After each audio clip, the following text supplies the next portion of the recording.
welcome back to the Masters of Modern MMcast podcast and YouTube show. I am your host, Alex Kessler, here with my co-host, Ben Bateman. What's up, everybody? How's it going? This is Masters of Modern week. It's a big week for us. This is exciting stuff. We get to talk about one of the most insane sets ever, Alex. I mean, am I wrong in saying that this looks like one of the most insane sets ever printed? No, you're absolutely correct. Like it's bananas. Yeah. Every day I'm like, oh, that's the best card in any standard set, right? Like that's like how I feel when I look at this. Something that's really interesting is like after Modern Horizons 1 or during Modern Horizons 1, there was this big attitude of it's Commander Masters. None of the cards here are going to make decks better, or like none of these fit into already established archetypes, which is like a lot of how like Magic card evaluation happens. It's like my least favorite version of Magic card evaluation, where it's like, I'm only going to look for cards that make already established decks better. So I only want those, and I'm not going to think like, oh, this makes this other card better. And like, obviously proven wrong, ended up being one of the most powerful sets of all time. Hogak broke the format in half, as did Astrolab, as did Renin 6 and other powerful cards, Force Negation, etc. But I think this time around people are like, oh yeah, last time, but now there's been this like retroactive continuity where everyone looking at Modern Horizons will be like, oh wait, last time that was overpowered. This set feels way more balanced. And like, hindsight is always 2020. I do think two things are different, right? Like last time, this set was developed knowing what happened with Modern Horizons 1. That set did what it did. As this set was being developed and finalized, they were like, okay, let's see and make sure, let's test. They brought in more pros to make sure that this set just like didn't break Modern in half as much as the last one did. And they paid more attention to it. They also developed this set specifically to be Modern Horizons 2, where Modern Horizons 1 was designed and templated as Time Spiral 1, and then halfway through development, they realized that this could be a set that feeds new cards into Modern for the first time. So, and like they give it that much more of a little bit of a bump. And so like a lot of cards were already designed and archetypes were already at play versus this specifically being designed to be this. So that as another layer where people they were thinking of Modern at the time when developing these cards. But remember Modern Horizons 1, everyone walked out of preview season being like, oh, this set's not made for Modern, doesn't seem like anything is going to be here, and then it broke the format in half. And there are cards that we won't even talk about tonight that we might miss that are just going to be so overpowered that they might break the format. And I think that's fine. I think like to get cool cards like this and they raise this power level, you need that. But like, and my guess is it comes from a total, like, I don't think there are any cards in this set. And in fact, when we talk about what we're talking about today during our main review, which we're doing this from a deck perspective and talking about which decks got new cards, the smallest section is like current decks that are already powerful that got new tools, which there's definitely tools there, but it's A, less interesting, and B, like those are the ones Wizards tested for. Wizards isn't like, yes, let us print cards to make Heliod Company better.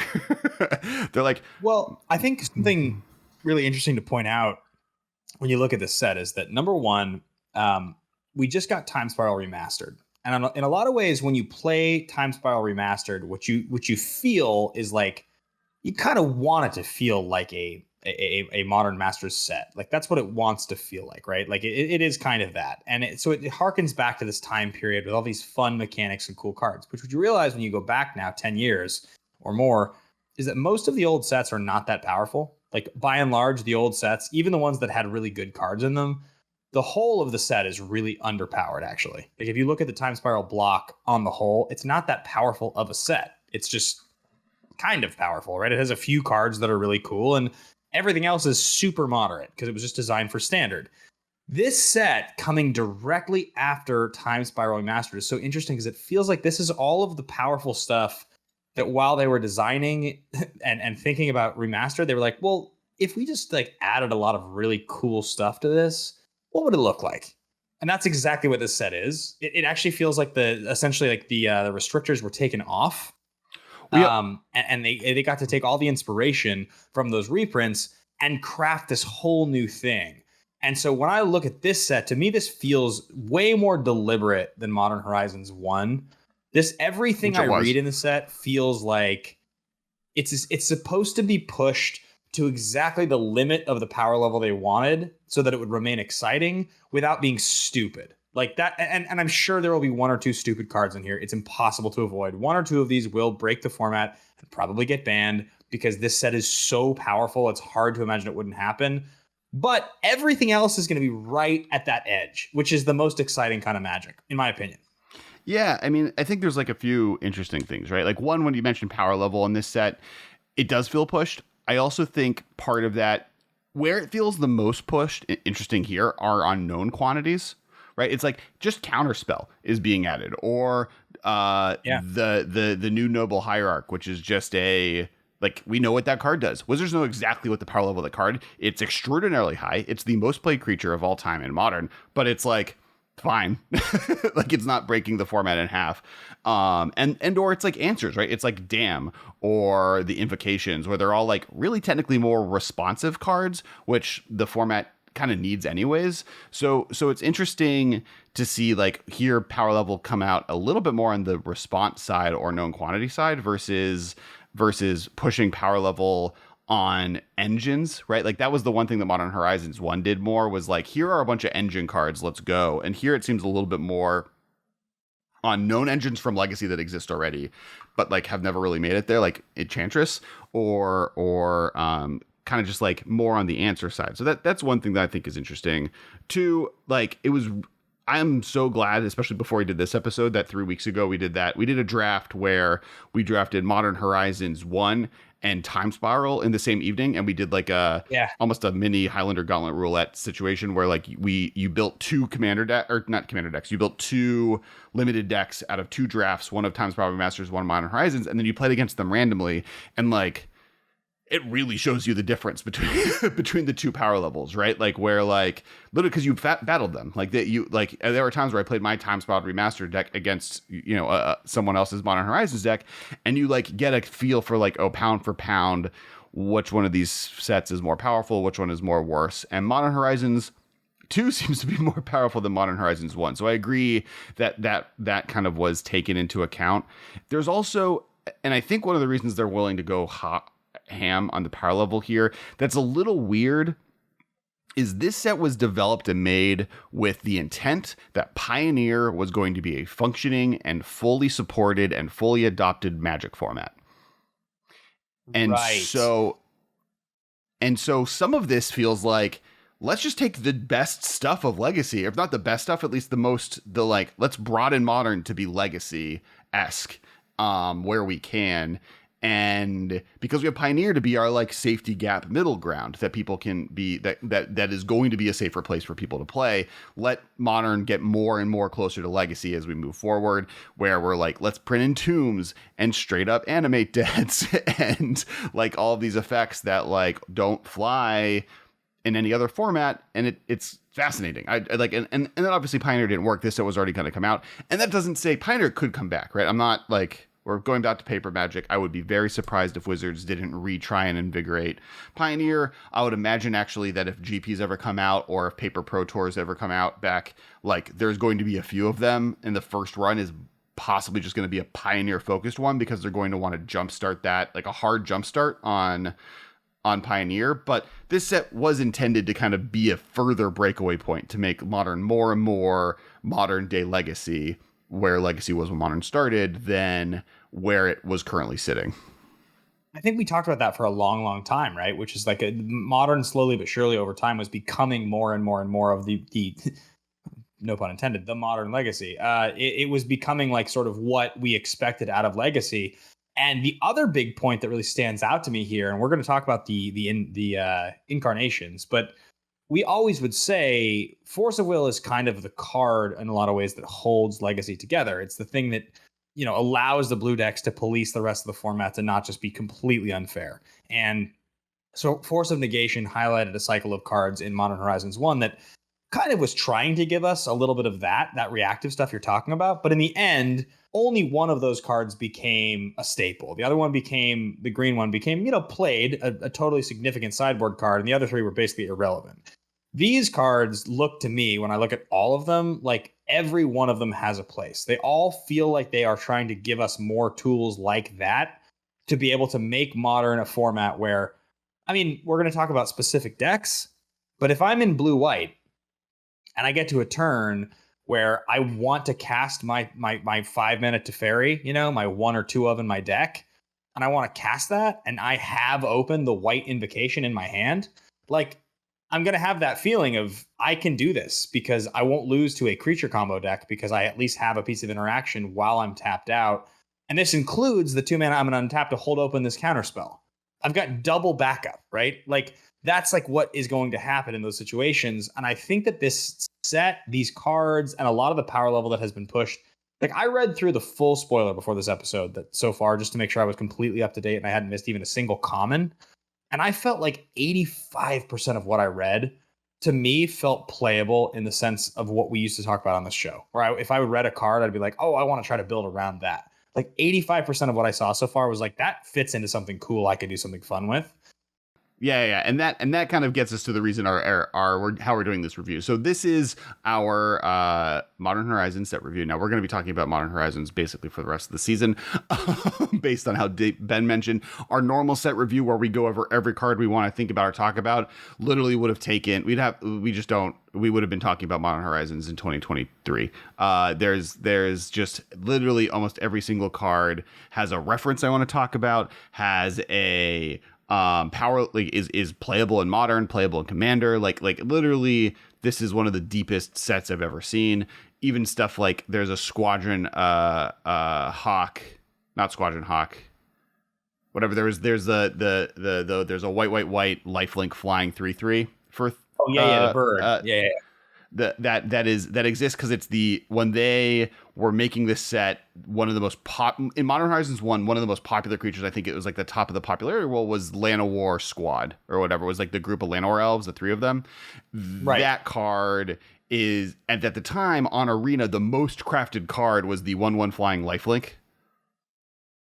And so they were like, okay, let's just make that the Llanowar one. And they made a few of those, but that was the one that survived. And like, that's right there. That was the conversation we would have had. So like, that every single card has that.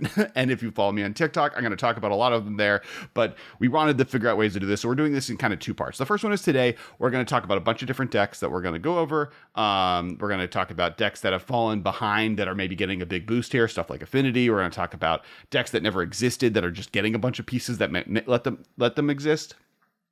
And then we'll talk about some established decks that are getting some big bumps here. And then next week, we're going to do what I'm referring to as the Modern Horizons 2 Academy Awards. And we have somewhere around 15 to 20 categories, everything from best mythic to most flavorful to best red card to best card of Modern, best commander, etc. That we are going to be taking nominations. There's in fact a form below in the description that you can fill your nominations for each category for. And that closes on Friday. But please comment below any ideas you have as well if you want to start convincing others to include your ideas for each category. So you get 1 nomination per category, and then we'll take that into consideration. We'll do a bunch of polling and voting in different formats, from Twitter to TikTok to wherever we decide to post it, on each of the categories, and then we'll do a whole Academy Awards. We'll have the 4 main nominees, and then we'll read off the envelope and we'll announce the best one, and we'll talk about it a little bit. 5 nominees. That's how it works. You want to do 4 because of Twitter. We're going to change the Academy Awards format to accommodate Twitter, Alex. Really? Yeah, the Academy Awards changed their format to accommodate that's fair. That's fair. I can get on board like the Dark Knight or something. How many Academy Awards can win now? 10. Also, sometimes best animated feature has 2 nominees.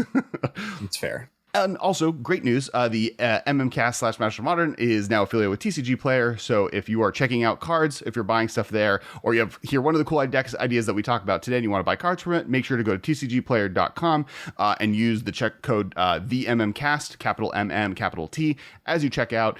So that and it doesn't cost you anything else. We just get a little bit of a bump from that. And it helps us out, helps this podcast continue as it's doing. So it costs you nothing, just as your normal card buying experiences, and then we get a little bit of a benefit, and it's super appreciated. So thank you, TCG Player. Thank you for anyone who uses that code while shopping. We super appreciate it.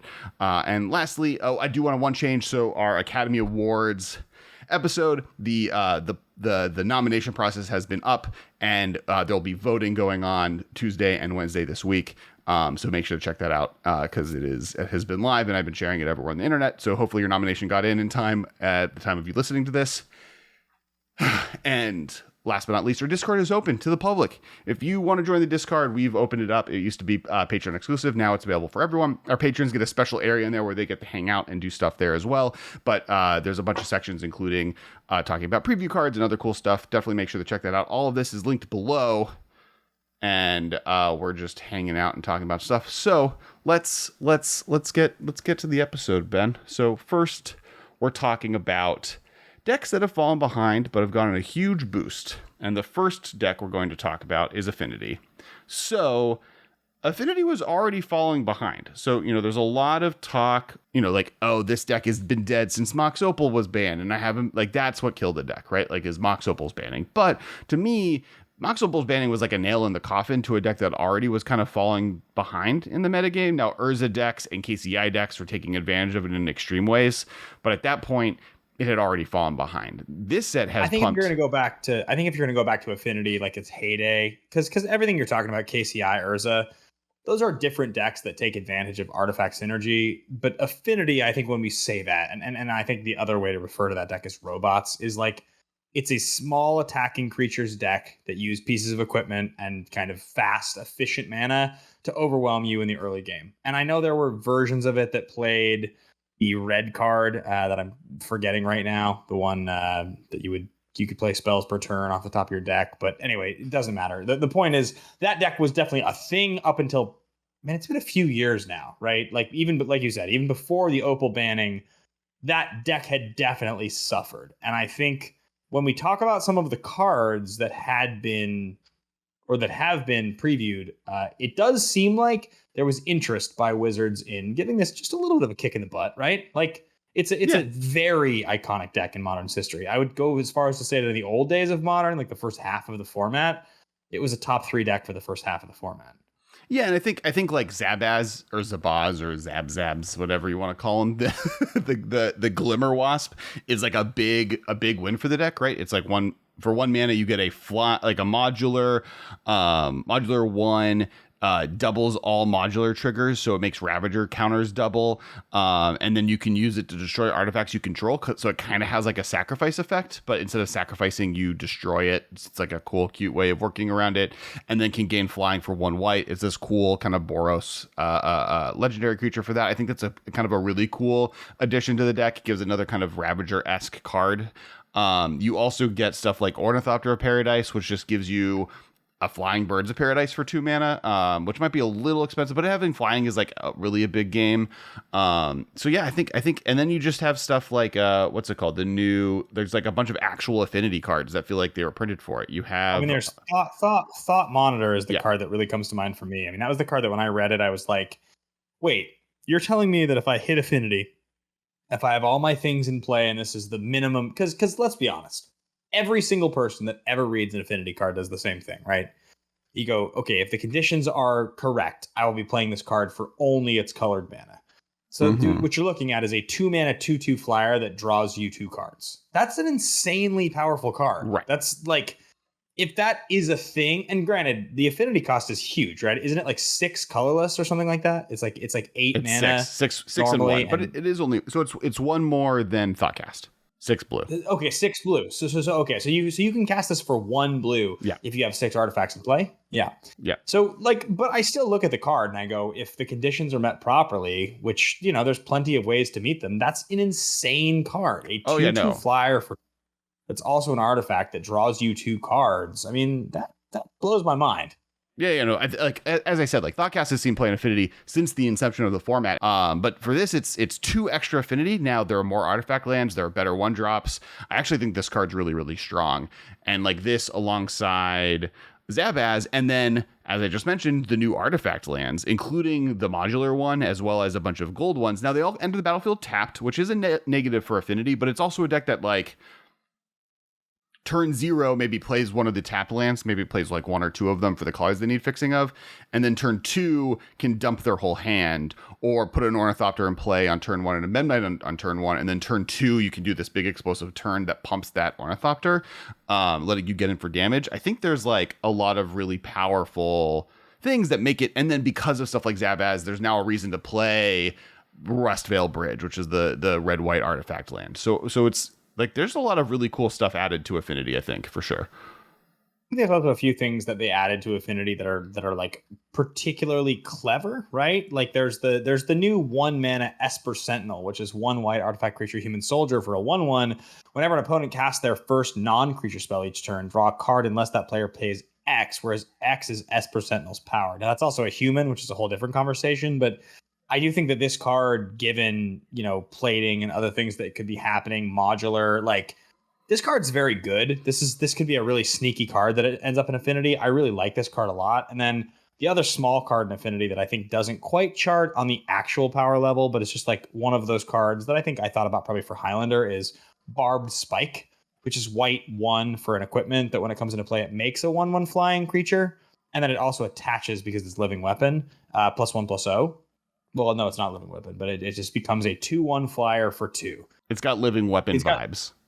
Yes, exactly. I mean, look, it's a 2 mana 2/1 flyer that's an artifact that creates you 2 artifacts. And if it dies, you are left with something that is able to make your artifact bigger. I don't think that card will ever see play in actual Modern Affinity. But when I look at and I think about things that give you higher power and make multiple artifacts for 2 or less, it checks all the boxes. So just like a thing to think about that I think is cool. I think if this card was a servo, it made a servo and then it gave whatever it was equipped to flying, this card would be playable in Modern Affinity. I think it just misses it without it giving the flying. The fact that it makes a flying creature is worse. All right, the next deck we're going to talk about is Merfolk. Famously, it and Affinity, ironically, have, I believe, both. I think Affinity has won the most Grand Prix, and then Merfolk is tied with Elves and Jund for winning the next most. But Merfolk has gotten a lot of power. Obviously, Wizards came into this being like, let's make Merfolk good. I think they want Merfolk to be good. Interesting that they went with the mana denial strategy. I do like that there's a few like shot calls. I am excited to do like a review of both our Modern Horizons 1 videos and then also our Modern Horizons 2 predictions, because we definitely said Rishadan Port is a card they can print into Modern, and we didn't get actual Rishadan Port, but we did get Rishadan Dockhand.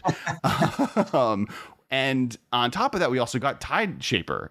So we now have 2 additional pieces of the Merfolk on the mana denial strategy, right? Like Merfolk already was playing Spreading Seas, using that to like turn off people's non-blue mana and give their creatures, basically make them unblockable, because their opponent now has most of their creatures have Island Walk.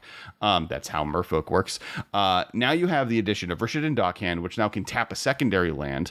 And then you have Tide Shaper, which alongside those 2 cards turns an additional land into an island, making it just like this really efficient 1 mana, the 2 mana based mana denial strategy that then allows you to get to the point where you have like 6 lore unblockable 6/6s in play, just because that's how the deck works. And then you add the new Sea God. Let me bring up exactly what this does. I have it right here in front of me. I think what you're talking about is really interesting. The new Sea God is a 3 mana. It's blue 1. It is a 3/4 legendary creature. It's called a Svelin of Sea and Sky. Blue 1, 3/4 legendary creature, Merfolk God. Svelin of Sea and Sky has indestructible as long as you control 2 other Merfolk. Whenever Svelin attacks, draw a card. Other Merfolk you control have Ward 1, which states whenever another Merfolk you control becomes target of spell or ability, an opponent controls, counter it unless they pay 1. So it's got those vibes, those Unsettled Mariner vibes. And I think what's crazy about this card is if you compare this to Kopala, from whatever the Ixalan set was, right? The 2/2 for 3 counter spells. When you're like, this is, they're like, yeah, we'll get rid of some of those, the 2 counter, and we'll move it down to 1. We'll call it Ward. But when it attacks, you draw a card. It's indestructible if it's in a Merfolk deck. And also, it's a 3/4 to begin with instead of a 2/2.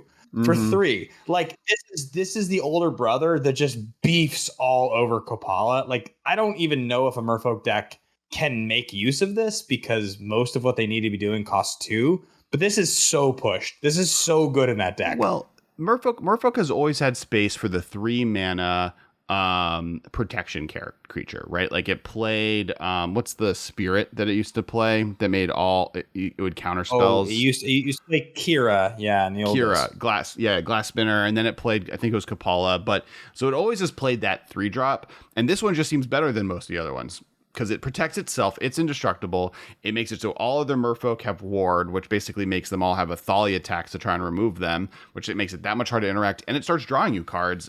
I definitely think this card is super playable in Merfolk, added to the fact that people's manas are already going to be. Now that is one thing that makes this card a little bit worse. Is like, of the mana denial cards we mentioned, 2 of them don't get rid of mana. They make that mana blue. In some ways that works because it's ward, but it is ward 1, so they can always use that blue. It does give them something to use that blue mana for, which makes it a little bit worse. But that being said, I still think it's a pretty powerful effect, and like alongside the fact that you can be doing that denial, the other like cards that aren't necessarily Merfolk are interaction. You get cards like Suspend, which is 1 blue, exile target creature and put 2 time counters on it. It doesn't have Suspend, it gains Suspend. So they printed blue Path to Exile.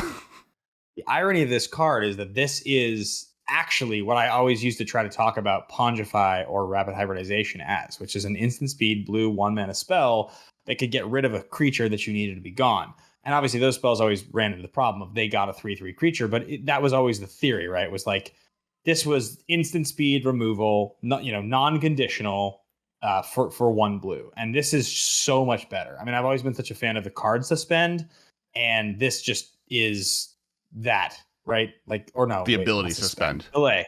The card delay, right?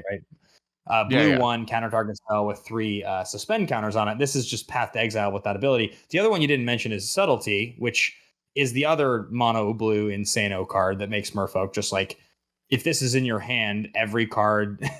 I don't know if it's as good as Suspend, but I definitely think that having the ability to tap out for Lords to go for the alpha and then have Subtlety in your hand to bounce a blocker is quite good. My issue with Subtlety is that it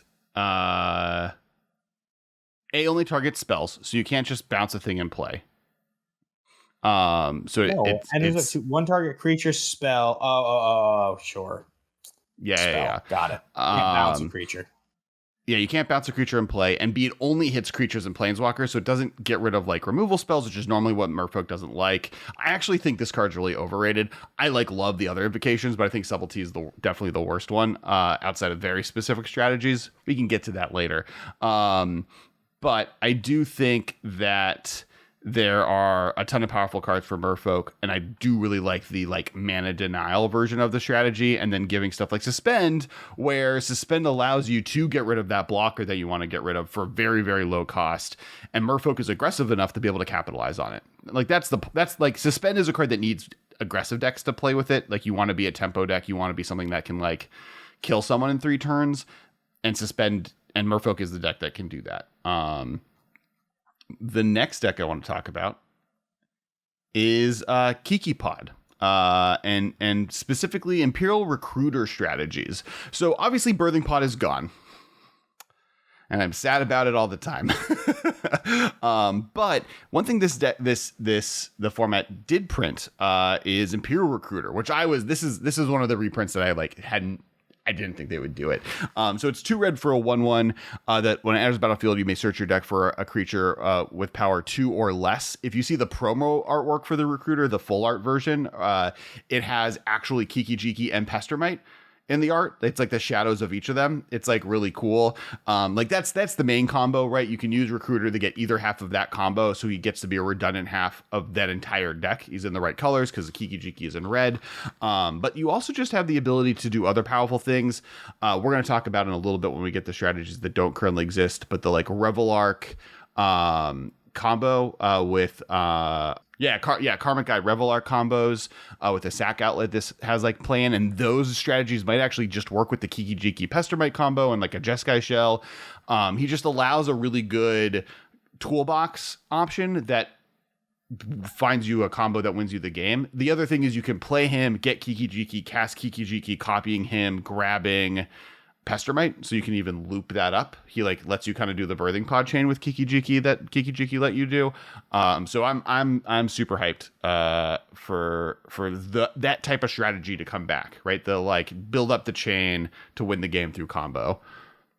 You know what card I am sort of a little surprised is not in this set, and I think will more than likely be in the next one of these, is Arena Rector, which is the Academy Rector from Battle Bond that when it dies searches for a Planeswalker. Because I used to play the combo with Saheeli and Feldar Sovereign Guardian in Highlander, but I would play it with Recruiter. And the whole idea there being, right, that Recruiter could it would immediately get you the Guardian, or it could get you the Rector, and the Rector would, so you could kind of do that whole combo together slow, and that seems totally slow enough to be Modern centric. I don't think that's like an unfair thing in Modern. That's like probably actually kind of bad in Modern. Yeah, I think it might be bad. But like, yeah, I can't believe that the Arena Rector hasn't already been somehow printed into Modern. It feels like one of those cards that they're just like waiting to find the opportunity to do. But yes, I would agree with you. It does feel to me like, and I actually really like that. From a design perspective, I really appreciate that Wizards is doing that they're promoting the Kiki Jiki combo deck, because that's like really cool, right? Kiki costs 5, so yeah. Like I'm all about that. Like I don't think that there's anything wrong with that. Right. Well, and it gets the new Noble Hierarch as well, right? With like being able to have a Noble Hierarch be able to generate red mana, so you can take that green mana and make it into like triple red pretty easily to get you to Kiki Jiki is actually a really big game for that deck.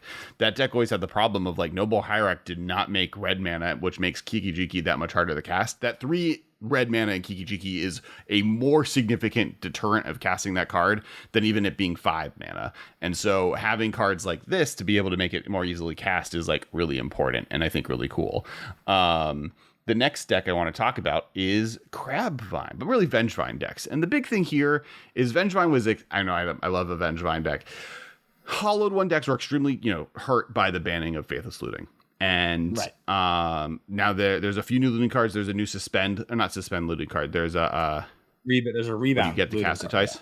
Rebound. There's a rebound. You discard a card, draw a card for 1 in a red, and then it rebounds on the next turn. That card's really cool for these type of strategies. But for me, one of the things that I think is really interesting is the Root Walla. So there's this burning Root Walla. The problem with Vengevine, and the reason I was so hyped about Arclight Phoenix back in the day, was like getting good like creatures to cast that trigger a Vengevine is actually a lot of work, and often you don't have good ones. They're mostly bad. And the power of Root Walla, which is the green one, and what was played when Survival of the Fittest decks were the most powerful deck in Legacy, was you could use Survival of the Fittest to discard a Vengevine, then discard a Root Walla, playing it, getting the first creature trigger, and then discard another Root Walla, discarding it and playing it. So what, for those who don't know, Basking Root Walla, which is the original one, is a 1 green that has Madness 0 creature. And then it has a pump ability. They printed Burning Root Walla. Let me find it so I can look at it. It's right here. I got it right here in front of me. What's crazy? Right. What's crazy about this card is that the original root, the Basking Root Walla, it was green 1 to pump it. This one is only red to pump it, and it's the same card. It's a 1 mana 1/1 that Madness is for 0. So that's the big difference, is that this card, now I believe the original Root Walla was +2/+2 for 2. So this is not strictly better. Yes. It's red for +2/+0. So it's a more aggressive Root Walla. But even so, for what we're talking about with just killing your opponent, this is a better card. Like, it just is. It only costs 1 to make 2 power more. And the fact that we have this now in Modern, like this is a pretty big push. It's pretty sweet. It's a pretty sweet push, I gotta say. Right. This card I'm super excited by. Makes Fauna Shaman better, right? It makes like other cool discard outlets really cool. Anything that has discard as a cost now becomes a lot more interesting, and obviously then it triggers Vengevines. Vengevines come into play. So I think that I was like so hyped and really confused why people weren't as hyped as I was when it was printed, and I'm glad you're on board, Ben. The next deck I want to talk about is Cascade, and specifically, there's kind of Holy really smokes. there's two versions of this, right? There's as foretold decks, and then there's living end decks, classically. And Dude, there's like 17 cards that have been previewed so yeah. far that make this deck sweet. Like I like don't even know where to start. I have so much to say about this deck. Go ahead. So I think there's two categories, right? There's the suspend cards for 0, which there's a full cycle of. And then there's the fact that Charlotte's Agent was added to the format. Obviously Charlotte's Agent is extraordinarily powerful. The fact that it's like a threat and a creature that comes into play that then can suspend into these things, but then like can see play as more of a value engine. Like there's going to be a ton of different things you can do with it. In these though, it's just like a great blocker. If they're able to interact somehow with the card, if they are able to counter, for instance, the force of negation, your suspend, 0 cost, whatever, your living end, then you still have a 2/2 attacker that can get in there, which is much better than just like all your creatures get +1/+0. And then so that's the big like upfront option. Like it just fits in the decks that already exist. The fact that they've added like a demonic tutor and there's so many different options here. Yeah, like all of the free suspend cards. I think the green one is pretty medium. Is that the one that's medium? I forget which one is a little mediocre. No, the green one's insane. Sorry, the green one is Yogg-Will. The blue one is sorry. So the blue one's Bribery. The green one is Yogg-Will. There's the red one's Glimpse of Tomorrow, which I don't know what the card reference is, but you shuffle all permanents. It's Warp World. I think you just Warp World, but one-sided Warp World. Exactly right. Yeah. Then there's Soul Ring. Soul Ring, exactly. Yeah, and then of course the card that really comes to mind that like pushes us is Bloodbraid Marauder. This is the card that when I read, I was like, okay, so we're like getting to a different zone here of Cascade free spell interaction. This is red 1 for a 3/1 human berserker, can't block. It has Delirium, and it has Cascade as long as there are 4 or more cards in your graveyard. Now, I appreciate the fact that the Delirium means to get this on turn 2, you have to like do something really wild on turn 1. Like I do appreciate that. Like the conditions have to be met. But the fact that you have a 2-mana 3/1 aggressive creature that if you can figure out a way within the first 2 turns to get this turned on, this is going to be like a 2-mana 3/1 draw 3 or like a 2-mana 3/1 Soul Ring, or like there are so many powerful things in Modern now, or Bribery, like just like all the things. It's like I read this card and I'm like, I mean, Alex, what do we have to do in a very conservative manner to achieve Delirium by turn 2 when you cast this? So I think Bloodbraid Marauder is a little bit of a trap. It's not a trap. I think it's really good, but I think it's really good when it's just cascading accidentally, kind of how Bloodbraid Elf currently cascades in Jund. Like, I think this card is powerful in red decks where you're playing fetch lands, you're playing burn spells, you're playing sorcery burn spells at instant sorcery speed, and you're gonna like have creatures that die because they're gonna have to answer their creatures or they lose, right? Like if you have a Goblin God in turn 1, they're gonna die unless they kill it, and therefore your creature. And then you play this, you have Delirium, you go off, and you just get a lightning bolt and you burn them in the face or kill their creature that's in your way. That's where I think this card is great. I think in decks that are trying to cheat out cards, I think like in a living end deck, I think this is not a good card because all of your cyclers are creatures. Like the point of the living end deck is to cycle creatures into your graveyard that you living end back into play. So you only really have creature and sorcery, or creature and land in your graveyard, which means that this is never going to have Delirium. And then that means when you cascade, you're going to hit him. And then for the other version of that, which gets to cast all those suspend cards, which is the As Foretold decks, those decks I think just don't need him. Like he doesn't do what the deck needs, right? Like in those decks, you just want to play like 1-drops, 2-drops. You want to play Electro Dominance and As Foretold to get to cast Profane Tutor, or get to cast the Warp World and cheat an Embercles into play, or get to draw 3 cards. Like there's just more powerful things you could be doing. Or now you get to do Storm with Gaia's Will, because that's what Magic needed. I feel like your point is that basically if you want to get value anymore in Modern, like if you want to be a value oriented deck, the value has to be so outrageous that it's like almost anything that it's not outrageous when it comes to just like fair cards getting value is not good enough, because the power level is so high now that like the combo decks will beat you, and the cards that and the decks that are taking advantage of like, you know, they're basically playing unfair Magic will beat you. And so Jund in itself, just the good decks that play only good cards will probably beat you. So the only way for you to beat those decks and the rest of them, it has to be like your value has to be so nuts. Like to get like Cascade value, you just like the whole deck, every card has to be like, I'm outdoing you. And what you're saying is that because this is the only 2-mana Cascade card, to make sure you have anything going with this, you have to play things that cost probably 1, which means that like those cards aren't that good. You'll skip the other cards that cost 0.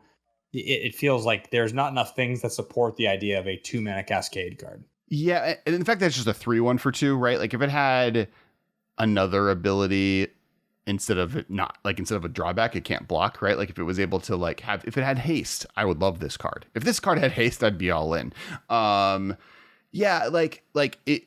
I feel like what this deck wants to do, just like what I'm excited for, is a Bloodbraid Elf and like a Rug Bloodbraid Elf Shardless Agent deck that just is playing Crash of the Footfalls and the one that draws you in non-ancestral recall, whatever, draw 3 cards, that suspend 1, and like the Wheel of Fortune maybe, and just like is playing a cool value game that these cards are just good cards together and will be able to get you really valuable plays off of those Cascades. And I don't know if he fits. And that's the best place for him, I think, outside of just like regular burn, because then he gets to like hang out with Bloodbraid Elf and the other one, and you're only casting these cards for value. So you're fine if you hit a Lightning Bolt. You're fine if you hit a Serum Visions, but you like sometimes just get the nut draw and you hit the suspend card or a Crashing Footfalls or this guy, and that's I think where he's a little bit better. But even then, I don't know if you need him. You just have like the other two are just that much stronger. The last deck I want to talk about, and there's the one thing to say is we just have a few, and especially for time, I'm trying to go through these. There's just like infinity of these. I have stuff like Mardu Aristocrat, which is there's so much from Goblin Bombardment specifically, but like there's a bunch of token stuff. There's the new Bridge from Below Magus, like there's a bunch of cool stuff there. There's like a ton of hate bears that like are hard to talk towards because I don't even know if that deck's gonna look like what it does now, but just there's a bunch of just like creatures that interact with your opponent in different ways. Go. Like anything that plays white just gets the white invocation, et cetera, et cetera. So like I don't want to get too deep into all of the different options here. Soul Sister's got a Biding Grace, which is the enchantment that lets you reanimate a thing. But the last one I want to talk about is Mono Black Pox. It doesn't have to be Mono Black, but Black Pox, and that is because they got braids. They got the card Damn, they got Grief, they got Voidwalker.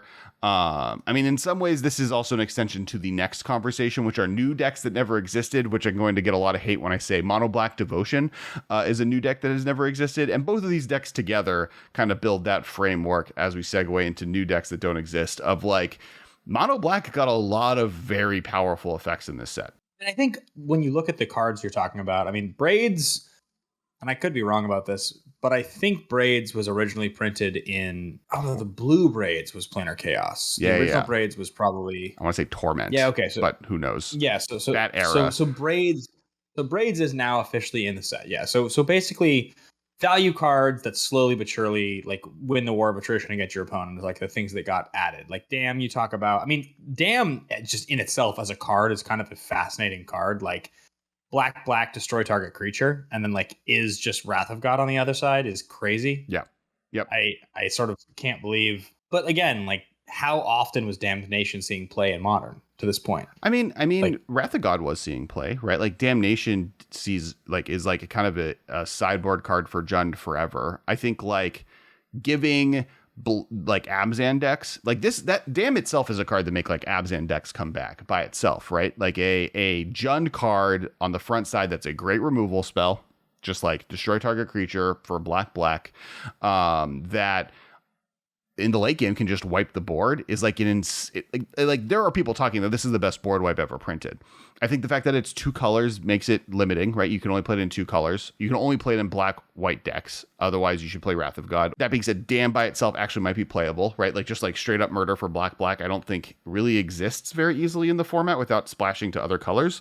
I mean, if you're talking about that card that has the backside of Wrath of God, it's so playable. It's so good. Right. Like it's so. I mean, it's not so good as a 4 of. Like it's so good as like 2. Probably a main deck 2 of is my guess. Yeah. And maybe you'd have an extra like a 3rd copy in your sideboard, but like just in terms of what it represents in your opening hand versus the late game draw, it's so friggin' good. Like compared to most things. I'm so excited to play this card in like an Esper control shell. Like actually, like thinking of the different options, Abzan losing, like the problem with Abzan is that red is just like so insanely good.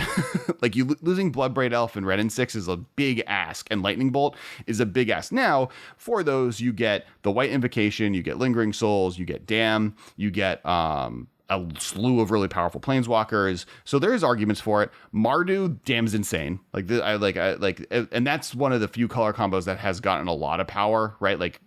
And green's gotten a lot of power, but like kind of in weird ways. Like people are complaining about how good green is after this set because they got and I think that's a little bit for Commander, right? Like they got a Yawgmoth's Will and they got a Urborg, and those 2 cards apparently are sacrilege for green to have. But as far as like Mardu goes, like and Jund goes, like Tarmogoyf is bad, not bad, but it's significantly worse. And so Bloodbraid Elf and Ren and 6, which are really good, but maybe you don't need those. I think there's like a really cool Mardu list that's like really powerful. Damn's great there. And then obviously Esper has always been kind of a playable deck and has been a lot more recently. And this is like a huge win for Esper. I think it's the best in Esper. I think if I was going to pick a shell, partially because you can like Snapcaster Mage it back, or you can like do other cool things with it and recasting it. I'm hyped. I mean, also you mentioned for a second ago, but Voidwalker in any of those decks, if you want to make heavier black as your base, like Voidwalker is our preview card, and it's so good. It's so good. Like this card does what this card just sort of exists in this like zone that so many 2 and 3 color decks, I think, and specifically black mono black decks just want, which is like a 3 power creature for 2 mana that is evasive, that has an insanely obstructive ability to your opponents, that on top of that can create card advantage for you. It does everything. It slices, it dices. Like, yeah, this card fits into Mox. This card fits into Jund. It fits into Abzan. It fits into Esper.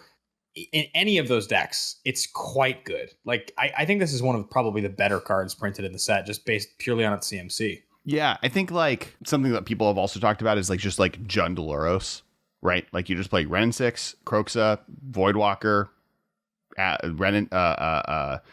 Tarmogoyf, Bob, just like only play 2 drops, and you can take advantage of your Voidwalker all day long. And Voidwalker and Luros is insane because you can use the cards you steal with Voidwalker, and then Luros lets you recast it, so you get to keep kind of looping it. But yeah, just like all of these cards for mono black decks just extends out to like the Cabal Coffers. We talked about in our predictions episode what if Cabal Coffers was printed, and like what does a mono black Tron deck look like, especially now with Break the Ice, like being able to like not have to worry about having colorless mana. Like there's so much Tron hate in this set, and maybe Cabal Coffers just is able to take advantage of that, and like getting to play Gary, getting to play like the Bridge from Below Magus Up from Below, like all of these cards like really take advantage of that, like maximizing your black mana devotion count, and like just that kind of continues, like and then obviously Grief is part of that.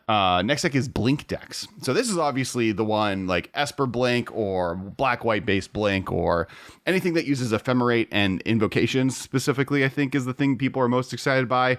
The black and the white one being the most like abusable, with the blue one being able to be taken advantage of, kind of, not really with Ephemerate, but yeah, I think the black and the white one being obviously the strongest.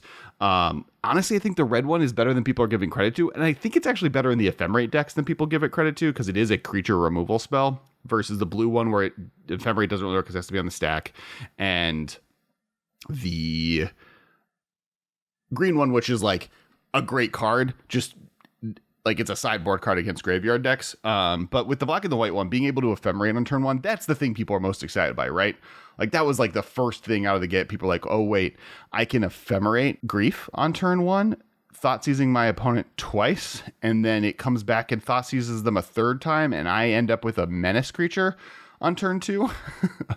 Like, how is that fair? It's like hard to imagine losing in a lot of scenarios. Like you have to be playing against basically blue-white control and or Jund, I would say, are like the decks that come to mind right off the bat that feel like they could just draw good enough cards to be able to, like, you know, like draw a path, draw like something, right? But like if you're a combo deck, if you're even like a moderate deck, like if you're just like an elves deck or something, like, and you just get rid of the things that matter.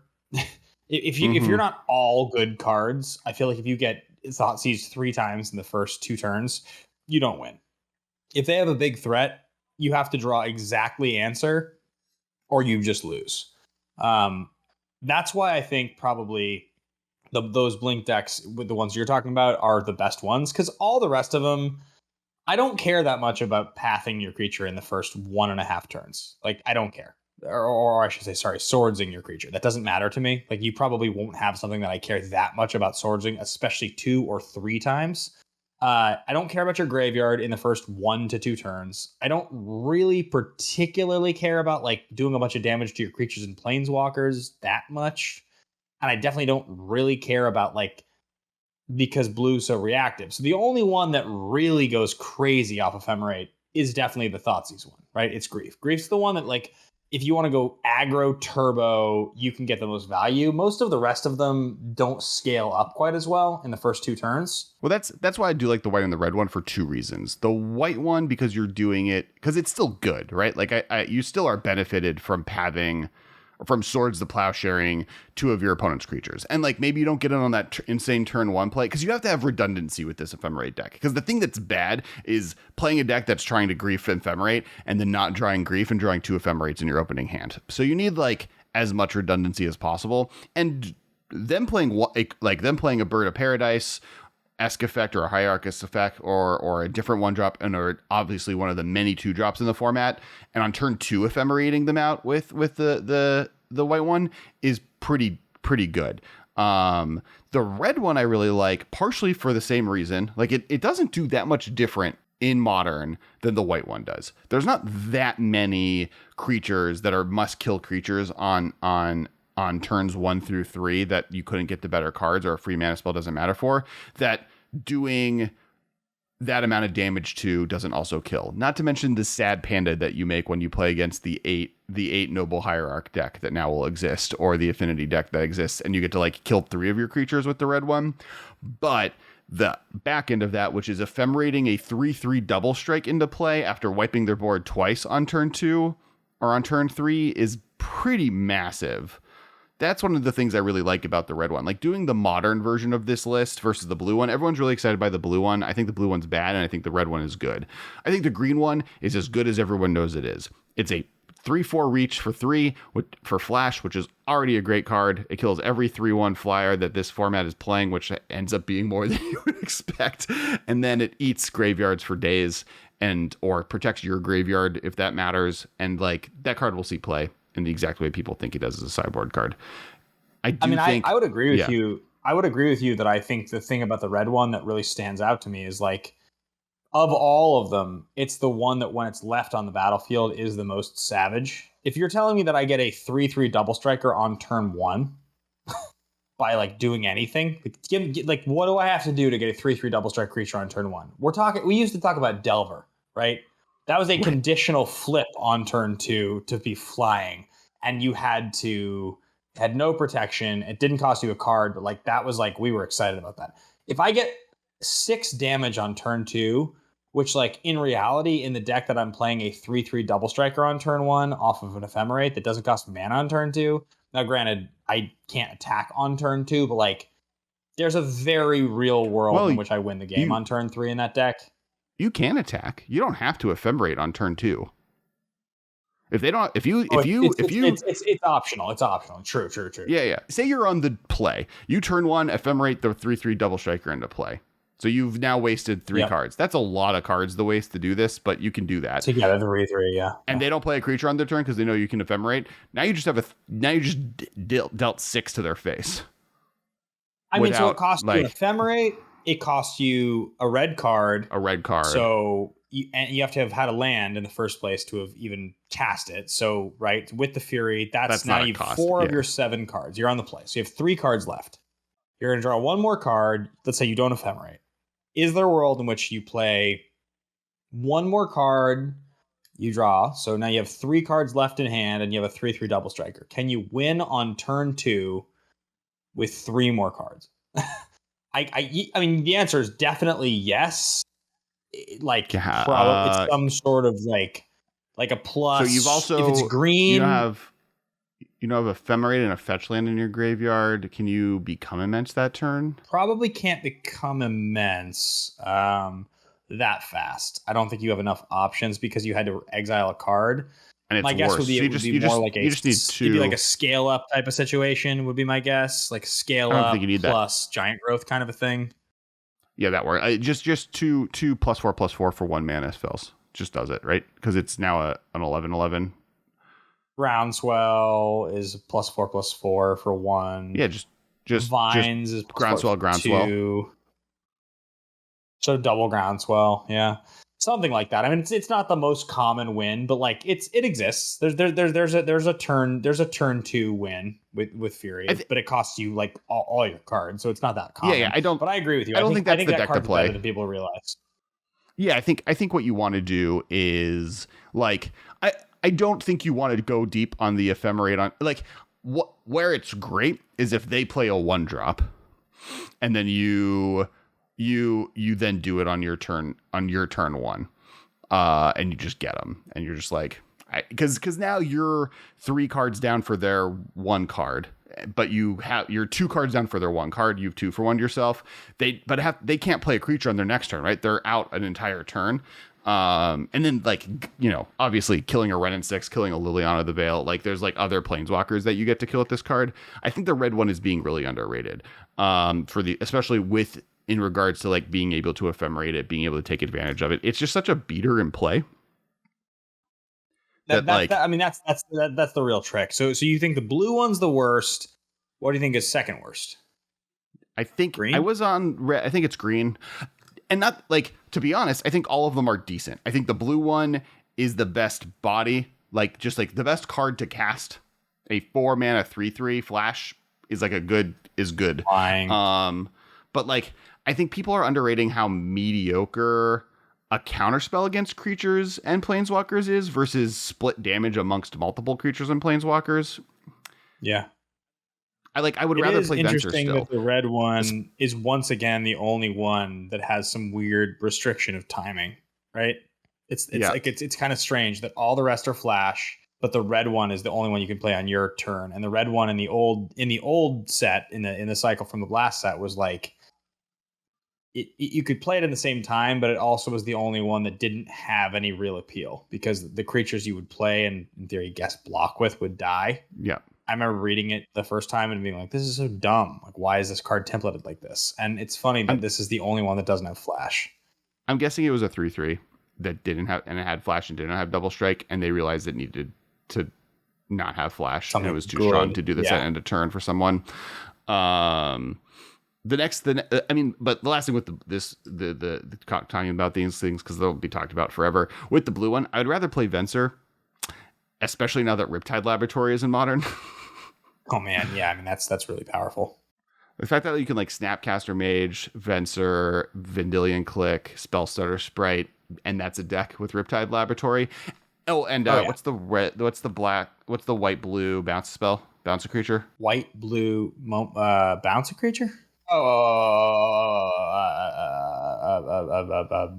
the Reflector Mage. Yes, Reflector Mage is also a wizard. Deputy is a wizard. Like, there's so many wizards, and a lot of them are just playable in a blue-white deck. Almost none of the cards I mentioned are like, oh, this is good with Riptide Laboratory, but it's bad everywhere else.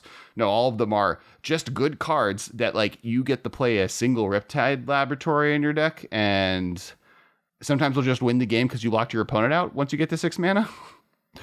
When I read Riptide was getting previewed, I was like, that it just seems like in Modern with what's available, like not overtly powerful, because I know that what's required to make that happen is 3 extra mana to like do anything. But I still just was like, I mean, the inevitability of this, like we freaked out about Tolarian Academy Ruins for years, and it was always like this really cool inevitability engine you could use in those decks, and like this just feels like that times 10, because there are so many good established things already that you can do. The next thing I want to talk about is green-based Storm.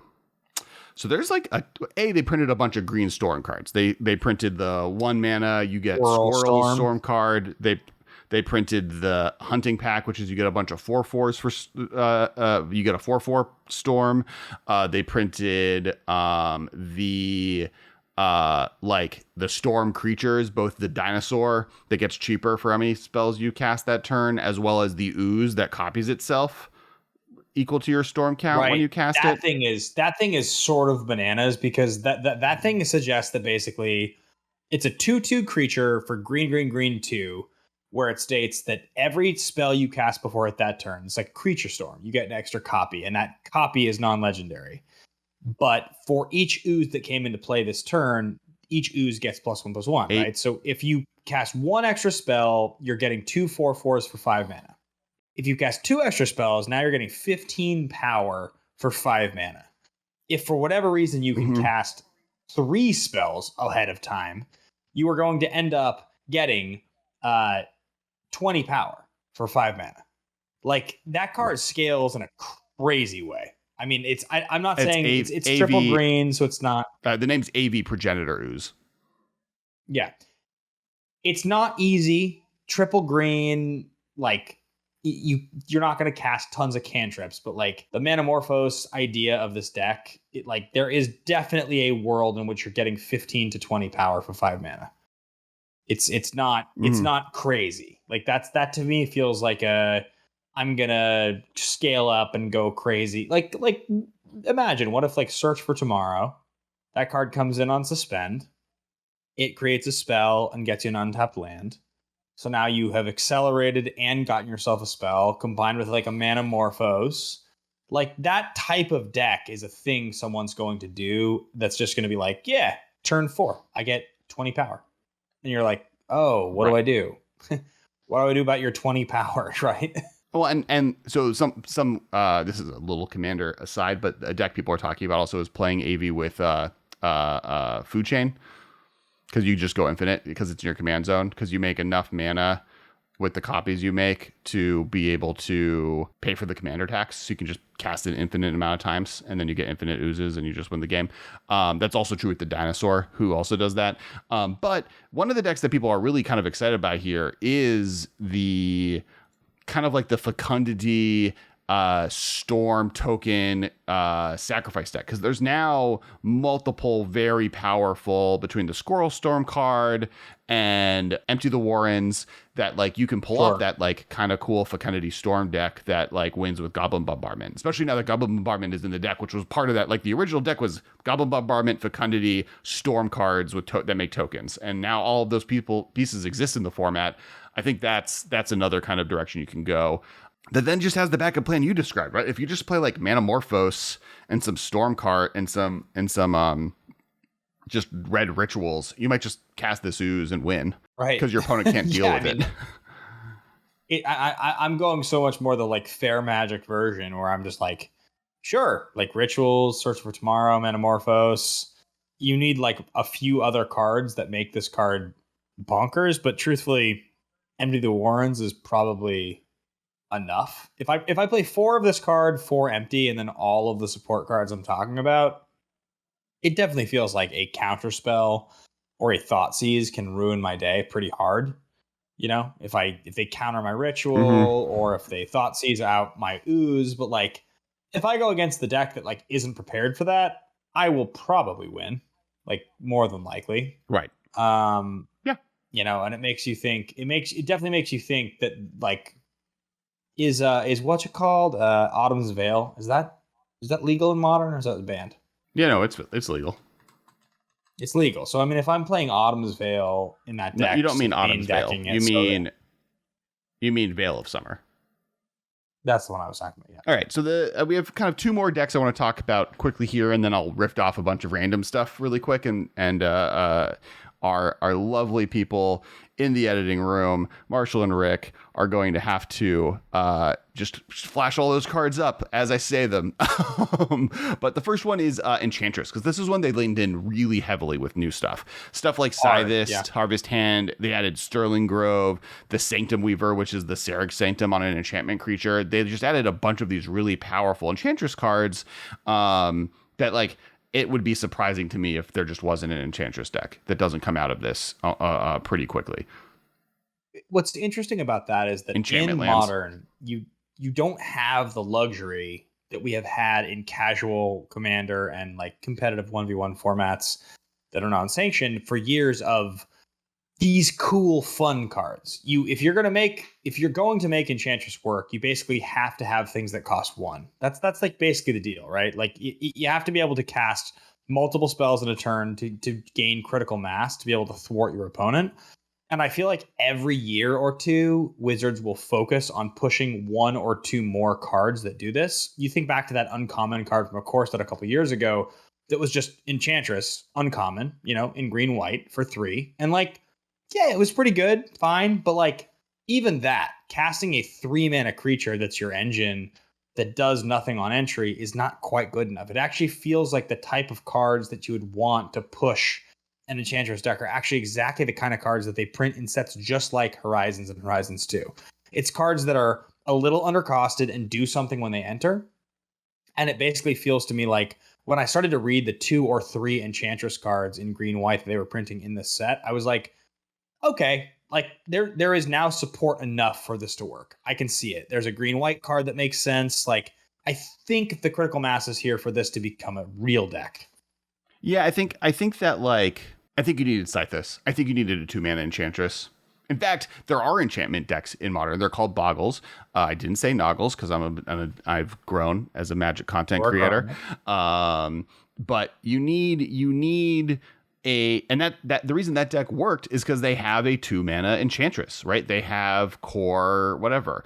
And so Scythus being printed is such a big win for these types of strategies. And with Sterling Grove allowing you to both to protect your enchantments and then also play the Hate Bears versions of Enchantress, which is like the Pillar Fort version of the deck, I think is also really important. And you kind of need both halves. I think you needed both of these to really push it over the edge. You now have a ton of really, really good support from all of the stuff from Theros Beyond Death.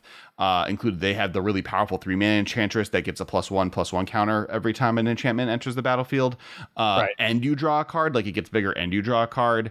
And then this set just adds a bunch of other kind of useful tools to that. But I do think those two cards specifically more than anything. I mean, you get Mirari's Wake in this set, right? Like there's a bunch of really cool green and white. Huge printing. That's massive. Yeah. So like you get a really, really good selection of powerful cards. And there's now enough stuff. You get Hall of Heliod exists in the format. Like there's everything you need to make Enchantress playable now. And the big thing it was missing was Scythus. I think that like and that's the reason it's legendary.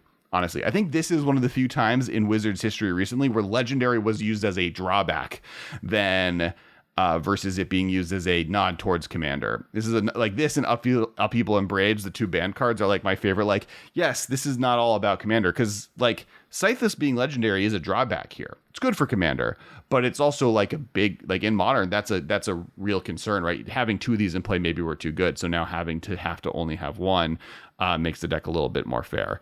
Anything else on Enchantress? No, I don't think so. No. Cool. Next card deck I want to talk about is Reanimator. A deck that kind of like I've always wanted to exist in Modern. I have cast a fair share of Imperial rights in my life, but there just never was like the right pieces, and they like went really, really hard at this. Everything from Priest of the Fell rights, which like might be my favorite card in the set. Another card that like in a different version of the Ephemerate deck that we talked about, I would be really excited to play because you can Ephemerate the Unearth effect. Right. To save it and use it 2 turns. So like that's really cool.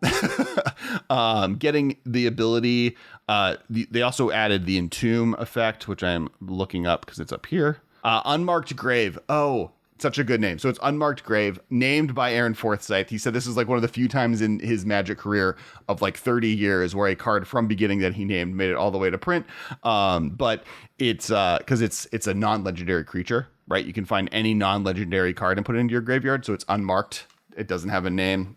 Just like great flavor win. But this finds everything from a loam. Like you can get a life from a loam. You can get a stinkweed imp. You can get anything in your graveyard, but including big creatures. I'm looking at Suntan specifically. And then you added Persist. 1 in the black, return target non-legendary creature card from your graveyard to the battlefield with a -1/-1 counter on it. So you now have... Animate, it's animate dead, but it's non-legendary animate dead. So you and they're honestly they're signaling to us in the set, right? Like there's a few cards. Archon of Cruelty is just like, yeah, go for it, like do your thing. Like this card's really good. There are certainly cards that I think I look at with Persist that I go, yeah, I mean that makes sense. I think honestly, Sun Titan is still the card I'm most excited by here, especially with the fact that Sun Titan now can like do silly things with Priest of the Fell rights. And so you can kind of like loop those with each other and get, and obviously Sun Titan has its normal, really powerful effects. Grave Titan in a black-white version of this deck seems really good. Like even just like doing it for value, like reanimating the incarnation that you sacrificed because you just paid its evoke cost. So it's in your graveyard. So you get it back. Like that's such a cool loop to me. That seems really powerful. Like just being able to like keep fearing your opponent every turn.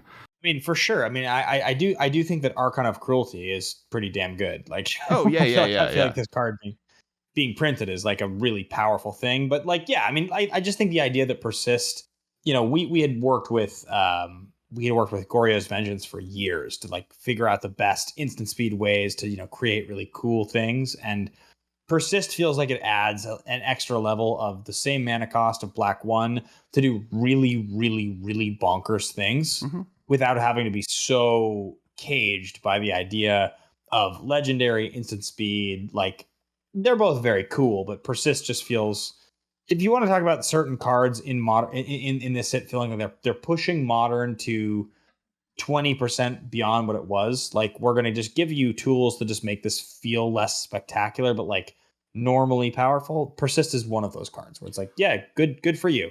Now you can do this. Well, yeah, and like Goryo's Vengeance, like you only get the creature really for that, that like because it's legendary and you only get it for the time being. So like it has its negative effects where Persist like is such a more open option to get things. Like there are way more powerful non-legendaries. You can get Ashen Rider, right? If you want to exile something, you have Inkwell, like the classic, like now.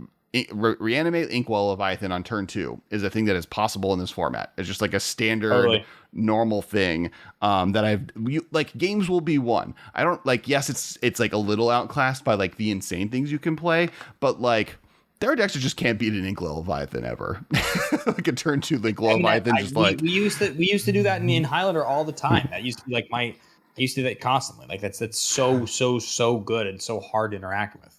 Right. And then like that betrays obviously is like the best Eldrazi you can do this with, being able to steal their permanents. Void Winnower, though, on the other side of Eldrazi cuts out like all of their removal spells, just locks people out of the game. You have stuff like Sire of Insanity, just like discard their hand. Goodbye, people's hands. They no longer have it.